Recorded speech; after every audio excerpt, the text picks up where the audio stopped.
While working on this review, I have come to the conclusion that the 2016 film is a parody of the original.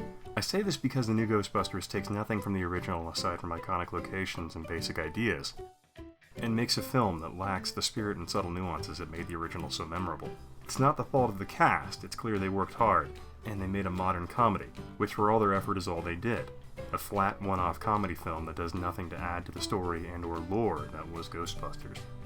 But I say this film is a parody because everything is an imitation of the original, with a deliberate and purposeful exaggeration of everything in an attempt at humor. The review after this is relatively unbiased in my comparison of both films.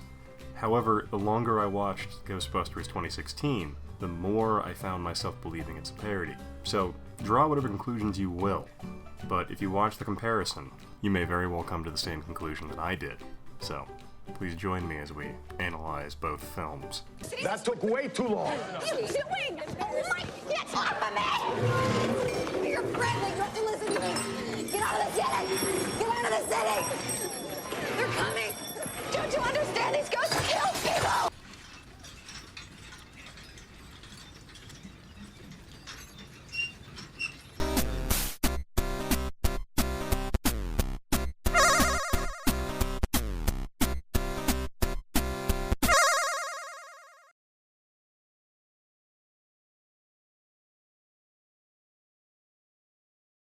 Ghostbusters vs. Ghostbusters.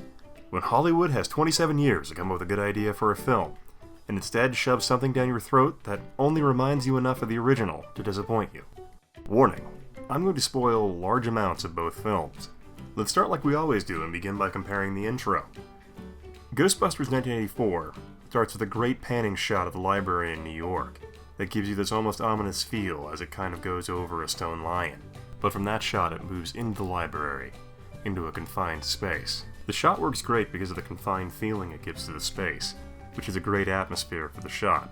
Along with the darker lighting, it gives it a bit more genuine feeling. Also, we don't see what scares the librarian, which only adds to the curiosity of what's coming. Ghostbusters 2016 has a panning shot of a random house in New York that apparently has tours. And we're quickly moved inside the house where we have the tour guide kind of telling jokes and making comments about the home. The guide tells the story of the house's owner, and how they had a daughter locked in the basement because she murdered all the kitchen staff. Then the shot freezes for a moment, and a candlestick jumps off a table, and then there's kind of a remark made about staying away from the door. But after the tours go home, the tour guide is left alone in the house, and it's revealed that the candlestick is a fake. Only now a blue glow is emanating from underneath the table, and the basement door opens. And in kind of this random slapstick moment, the tour guide attempts to escape from the house, only to be redirected down into the basement, where he makes a comment about being an idiot himself, and then it does the same slow zoom on the face of the individual screaming about the ghost. And this marks the beginning of where these films begin to deviate from one another.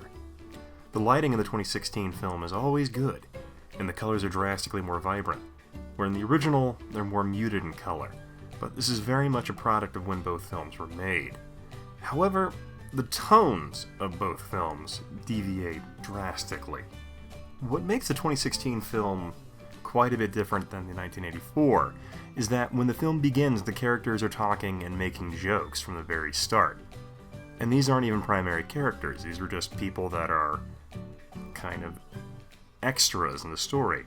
The original, on the other hand, builds to what it wants to show you, and it doesn't use the same style in any way.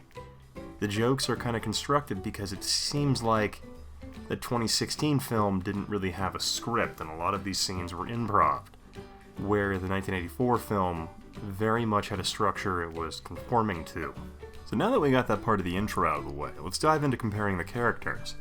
In the 1984 film, we're introduced to Peter Venkman, who is a psychologist, and for the most part is portrayed as kind of a slimeball by using his position to hit on female students.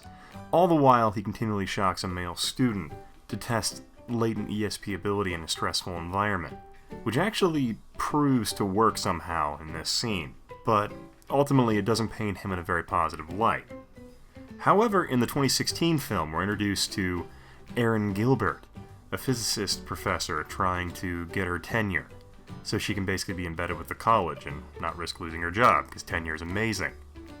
Her character is brought back into the world of ghost hunting when a book she co-wrote with Melissa McCarthy's character comes back, for lack of a better word, to haunt her.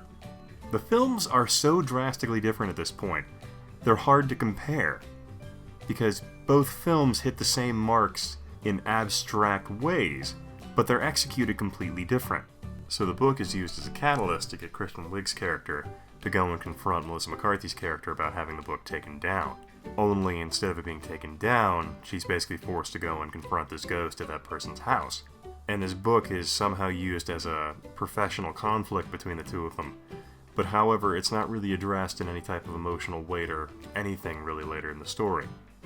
Aside from when they kind of have this emotional coming together at the end, but that's entirely unrelated. And the fact that they fell apart at some point in their professional relationship is almost never addressed again.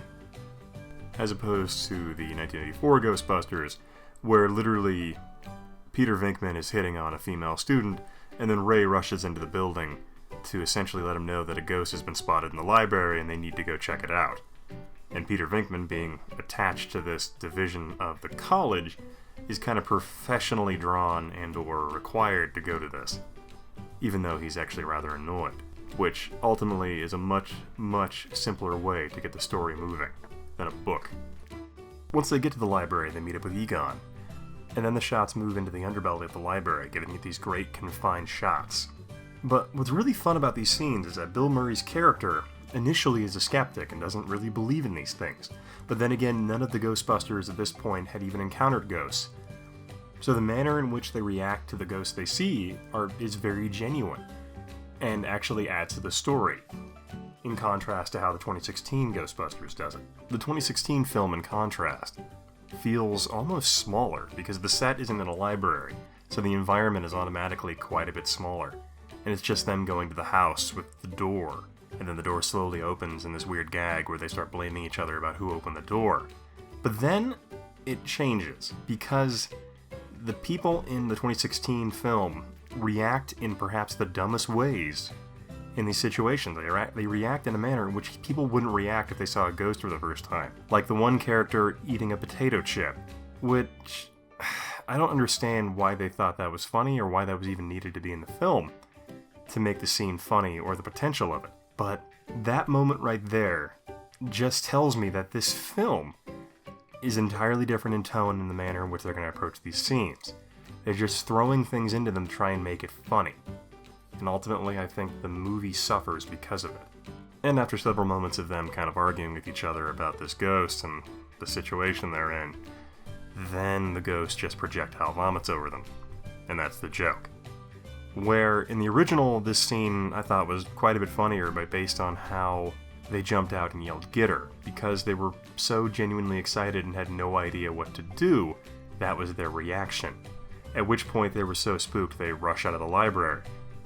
And that scene to me just feels a lot more genuine and more entertaining, as opposed to projectile vomit. Where the ghosts in the original serve as a tool to encourage human reaction within a scene, the remake on the other hand uses the ghosts as more of a gag, a tool in which the characters can use to almost kind of rip off of and play to the scene. And I think to that effect, in the new Ghostbusters, despite the new fancy CG they have on their ghosts, ultimately these ghosts just fall flatter and are more forgettable. Not to say that practical effects are better, but in this situation, because of the practical effects of the original ghosts, the scenes had a much more tactile and visually appealing sense to them. And just something to add on that would be that the ghost designs themselves from the original are more memorable and arguably more creative than what you encounter in the 2016 remake. Let's start by comparing the floating librarian to the murdering daughter. The transformation of the floating librarian is a lot more dramatic and more interesting, where the floating murderous daughter just has her face change and she starts projectile vomiting. So overall it makes the character kind of less interesting just because of the potential of what the character can display. Moving on from the intro, we can go into the characters. And what makes no sense to me is the character played by Kate McKinnon. Is the character supposed to be a parody of Egon? This character is so odd in the film, it really makes me wonder if anyone in this film really cared at all. Because it's like they literally were just telling her to be wacky. It was like, Egon collects mold and spores, so you need to be wacky. See, the character of Egon was a hardcore tech nerd, the person who found the joy and knowledge gained from study. But in the 2016 film, this character of Kate McKinnon just dances around with torches. I just don't understand this take, and it just really just appeals to almost the lowest common denominator of humor, because it's just so slapstick. Since I've managed to avoid it this far into the review, let's just go ahead and dive right into the gender swapping that took place in the film. Never before have I seen something so divisive in how people feel about a film. So the grand idea was to take the characters and swap their gender, making them all female. However, what's odd about this is it does nothing for the film. And ultimately, there was no attempt at any point to try and make the film more captivating by bringing the female perspective into it. Instead, they kind of just went with slapstick humor and over-the-top moments. In the original film, there wasn't really much for them to overcome, other than the fact they were grown men who literally made a business chasing ghosts. Where the 2016 film kind of hits those same marks, it doesn't really exploit any of those. Yes, there are those moments in the film when they're at the junior college and they get fired, per se, or kicked out of the university because they don't want to be associated with the paranormal studies, but that also happened in the original film as well. So if they were going to exploit the notion of the cast being all female, they should have at least gone through the route of stating the fact that there are more men in science careers than women, and the fact that these women would ultimately have to overcome the stigma associated with them in that field, which could have made a very compelling side story or even a subplot to the film, or even the potential to rub it in people's faces, which ultimately would have been a great coming-of-age kind of moment for them when they actually achieve what they're set out to do. But ultimately, the gender swapping was turned into this huge deal, and it wasn't even done that well. And it just comes off as a bunch of wasted opportunities that could have made the film deeper and more lasting. And instead, they chose slapstick humor for almost 90% of the film, which is basically a wasted opportunity. Something that's changed in newer films is how they show the passage of time, and it's something that new films seem to have an issue with. It's how they make you feel the passage of time. The 1984 film shows you the passage of time wonderfully, with showing you that their building is fixed up, and then they have commercials, and then they have that news montage of them being successful. Whereas the 2016 film has them kind of get kicked out of the university, then quickly move into their new Chinese restaurant, and then they pretty much move on to capturing their first ghost. And despite the new film having a runtime of around 2 hours, it feels like it just rushes in some areas and then takes its sweet time in others. And it's this kind of odd balance of scenes and what they're trying to achieve in the story, and it doesn't quite pan out to being a very well fleshed out passage of time or even build up to what they're going to encounter. Now let's talk about the bad guys. In the 2016 film, the bad guy is basically a nerd who is treated badly and decides that he's gonna kill everyone using a paranormal activity boosting device. But it just comes off as really odd.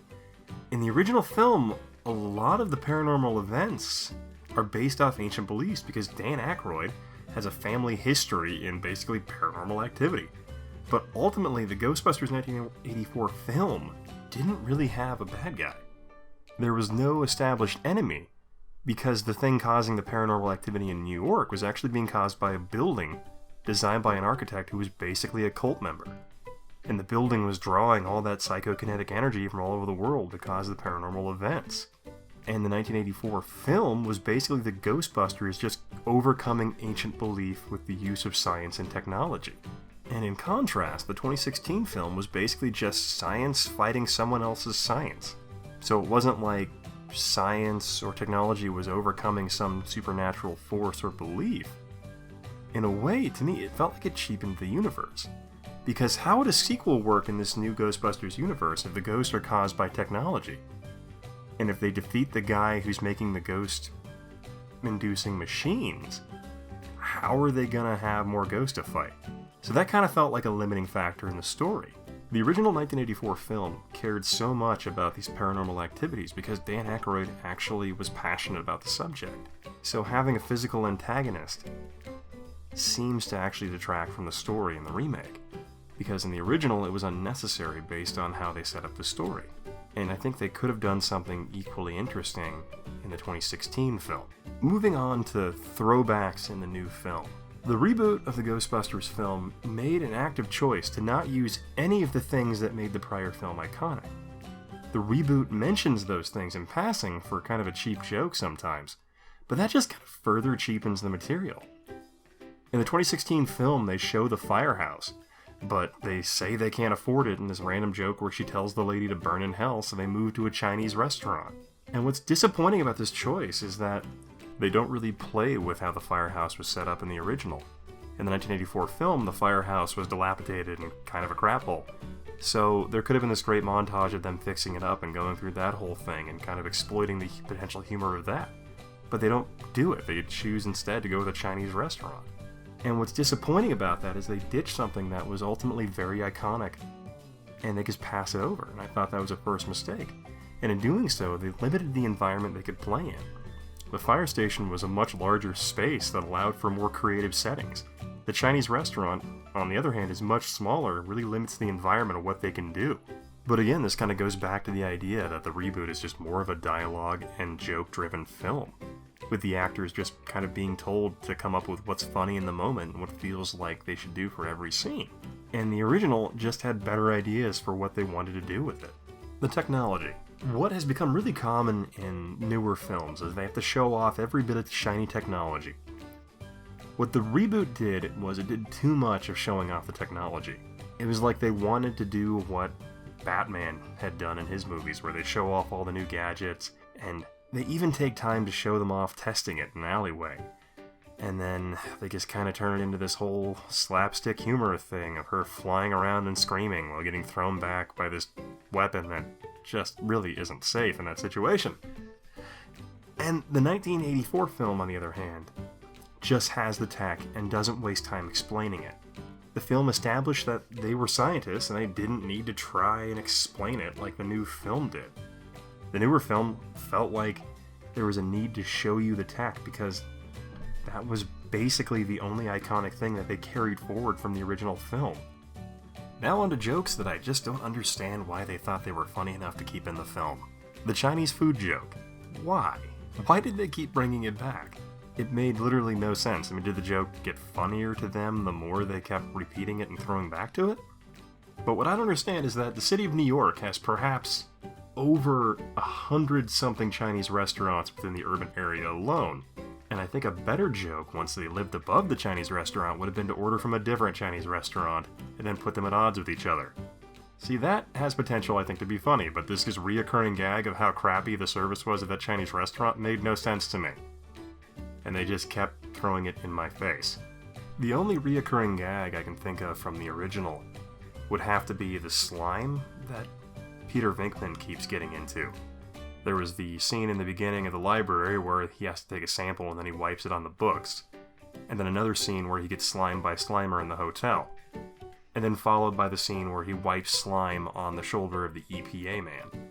And that's the only reoccurring gag I can quite catch from the Ghostbusters original film. But that seems to be done right, and I actually found it funny. So there's that. Finally, let's compare the endings of the films, which kind of come rather quickly in both versions. But somehow the remake manages to find time to kill Bill Murray, which is interesting. However, in the Ghostbusters 2016 version, they don't end up shutting down the ghost containment system, which causes the explosion, which triggers the ultimate kind of ghost buildup and allows the temple building to kind of reach critical mass and allow the gateway to open. Instead, what happens, the Ghostbusters in the 2016 version capture their first ghost, and then the government, for whatever reason, tells them to stop. They just tell them to stop, because they don't want people having hysteria. And, of course, this eventually turns into a thing where they go and stop the main antagonist, who then kills himself on his large ghost summoning device. I'm not sure what you would call that particular piece of technology, which then leads him to later possessing the body of Chris Hemsworth, who is portrayed as perhaps the dumbest human being alive.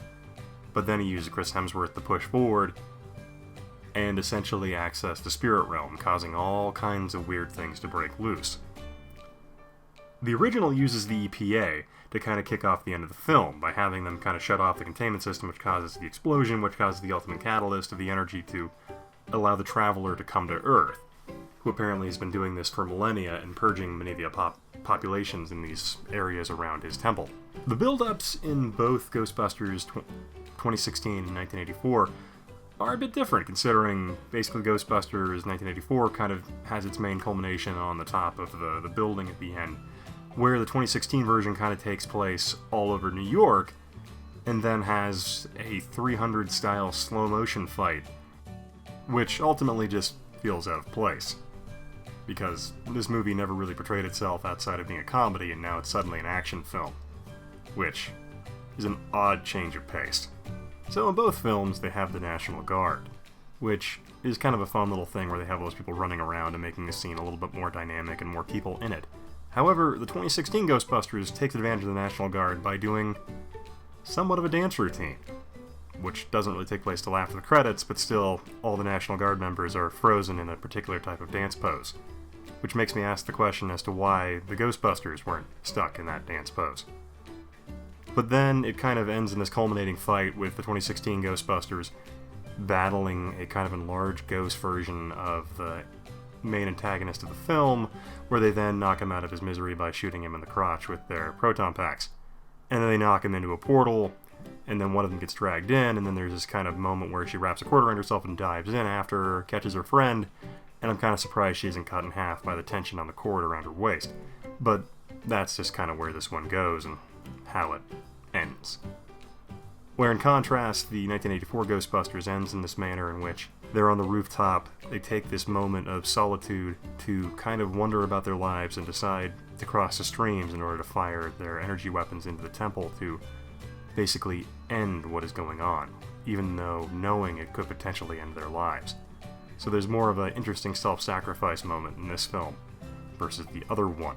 So to end this review, one could say that Ghostbusters 2016 is a film that was made by a studio that has almost had just miss for miss on the films they've released in the last year and a half, and all of those have been a massive financial failure. So with the hope of Ghostbusters being a financially successful film and launching a franchise for the basically ailing studio, that's kind of what Ghostbusters represents. But instead of leading with their best foot forward and taking the time to actually craft this film, they instead made a comedy that ultimately will be forgotten, and it's incredibly doubtful if this film will ever see a sequel.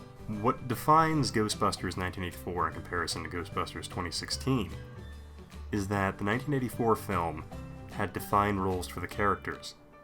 It wasn't this competition to see who could be funnier than the others. They actually had characters that they played, where the other one kind of had them all across the spectrum, and 2016 ultimately suffered for that.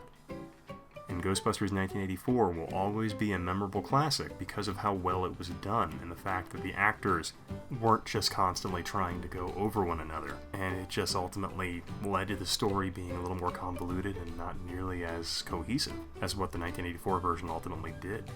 If you've made it this far into the review, you are a committed human. And ultimately, let me share with you my thoughts on how to easily fix Ghostbusters 2016. Keep the cast, but just get rid of everything they did in New York. Because if you're going to basically disregard everything from the continuity that existed before, there's really no point in keeping the same geographical location. Move it to LA, because in Ghostbusters 1984 they talked about infinite franchise locations. And ultimately, what would be a lot funnier than what they ended up doing would just be going around LA, because there's a lot of really weird, wacky buildings there that would give them all kinds of access to dead celebrities, which I think would probably be one of the funniest things you could do with a movie license. But that's just my thoughts on how to fix Ghostbusters 2016. So, ultimately, thanks for watching. If you've made it this far, you're amazing, and I hope you have a good evening, day, or whatever it is you're doing. Bye. Thanks for watching. If you enjoyed this content, I highly suggest you go over and check out HistoricNerd.com, or you can go and check out some of the stuff I've done with theConsoleExplosion.com. There's a number of really talented content creators there on that website. But anyway, bang.